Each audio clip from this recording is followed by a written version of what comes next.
On the high school hardwood, it was a busy night on the high school basketball court. Multiple rivalry showdowns taking place tonight, like at Grissom. The Tigers hosting the 9th-ranked team in the nation, and the Huntsville Panthers. And the Panthers were up early and would add to it to the corner for Braden Rivers. He buries the corner three, but here come the Tigers. They weren't going to lay down. Javon Alexander in transition, fights through contact, puts this one off the glass for the first field goal of the game for Grissom. They would keep chipping away from the early lead. Second quarter, when Justin McCall gets this pull-up jumper to go, and then here comes Caleb Harrison. First going to work in the paint for two.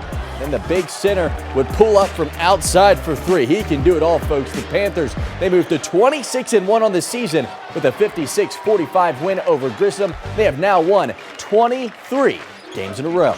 At Mae Jemison, the Jags and the Lee Generals were locked into a good one. It was a one-point game at the half, and Hezekiah Harris would grab the Jags the lead in the third. A two-pointer from number two would put them up one. Wouldn't last long, though. Lamont Smothers with the slam for Lee and the lead, and they'd add on with the deep ball. Naaman Hobson in the corner, outside, splash. No one could gain any momentum. DJ Williams, he would come up with his steal. He's going to take it to the rack. The Jags jab back, and the Jemison crowd would explode with this next one. DK Bryant drills the tray. That put him up four. This one ended up going to overtime, where the Jags would take the thriller 67-66. Over at James Clemens, it's the Battle of Madison between the Patriots running the fast break early, and it's Jalen England laying the ball high off the glass for the first bucket of the game. Noah Gorman would miss his first attempt, but he never gives up on the possession,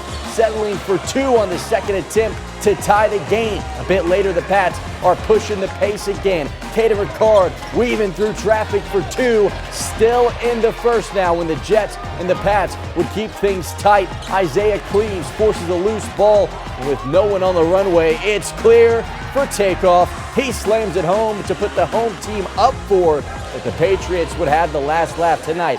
Bob Jones takes home the win, 51-46. Looking at some other scores from across North Alabama tonight at Buckhorn. It's the Bucks that take down their rival Hazel Green 61-49, while Deschler gets the big win on the road 60-43.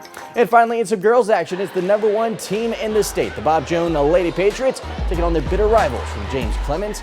Anaya Obenozi open behind the arc. She's not going to miss many of those. The three put the Pats up 10. The Jets can let it fly two, though. Kamori Porter gets the points right back with a long-distance call of her own. James Clemens would keep pushing. Jasmaya Grigsby taking this one to the hoop herself. The friendly bounce makes it a 5-point game, but the Jets can never catch up with sharp shooters like Janiah Boone, sinking threes all night. Bob Jones, they plant the flag. 48-32 on the road. They get a big win.